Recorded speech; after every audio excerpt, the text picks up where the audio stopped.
They flew a vehicle that would be influenced by our radar in the early days, in the early 40s when we was first inventing radar.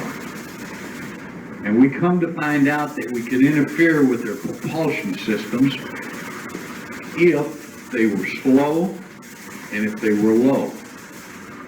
And they got real interesting in what we was doing at White Sands. So we moved a lot of our high power radar into that area. We concentrated on them, and we caused two of them in 1947 to run together. You know that as the Roswell incident. One of them blew up in the air, and all the beings aboard were destroyed. One of them went down, and there were 4 of them aboard. 2 of them were still alive when the Air Force got there. The Army got there, the Army Air Force of those days. One of them died shortly before they could get him anywhere. The other one remained alive for 3 years. We kept him out here in Los Alamos laboratories for those 3 years. There was a doctor, a medical doctor in the military that took care of him those days. At first, we could not confine him. He could just go through the walls.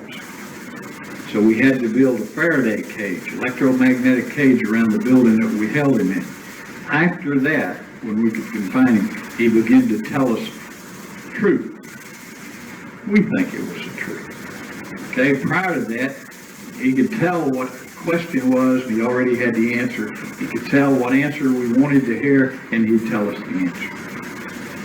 So until we confined him, we didn't begin to really make any progress of finding out what they were here for and where they were from.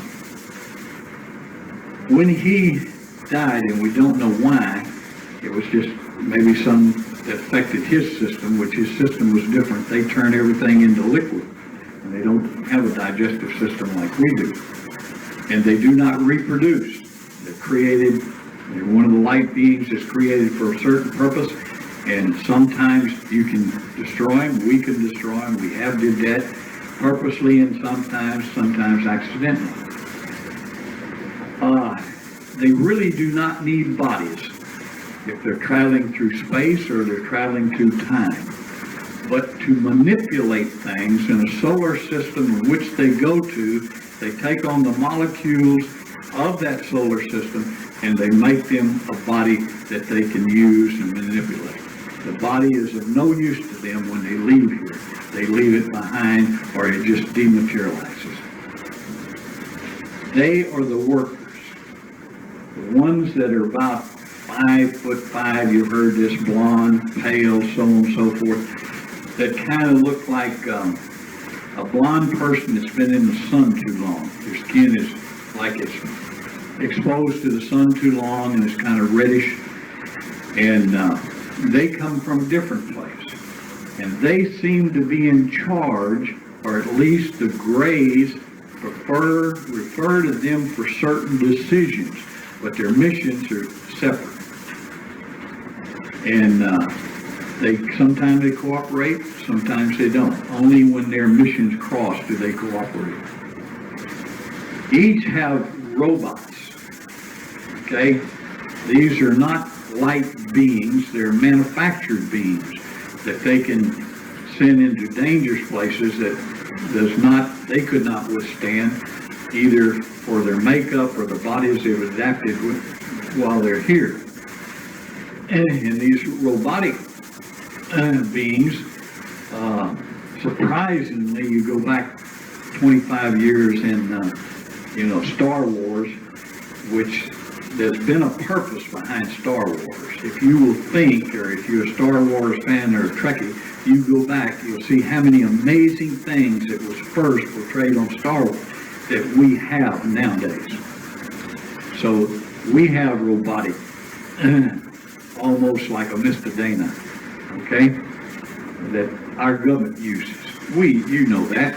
You go into a place, somebody's holed up or in war, you don't want to lose any more lives, you just send one of these robots in. See, they fly the airplanes like the Pumpkin Seed, the latest black project that goes 18 times the speed of sound. There's nobody aboard that. There's a robot flying it, a robotic that we have built that flies it. Nobody could stand the G-forces because that is not an anti-gravity vehicle. Okay? Now, if you have an anti-gravity vehicle, you have no G-factor when you're pulling G's, okay?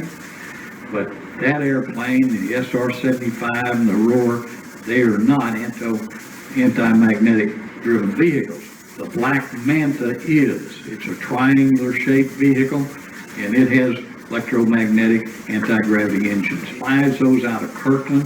They fly them out of Sector 51 and out of the Secret Base in Puerto Rico and out of a joint use base with Mexico and the United States and the aliens out of Sonora, down just opposite the Baja Peninsula.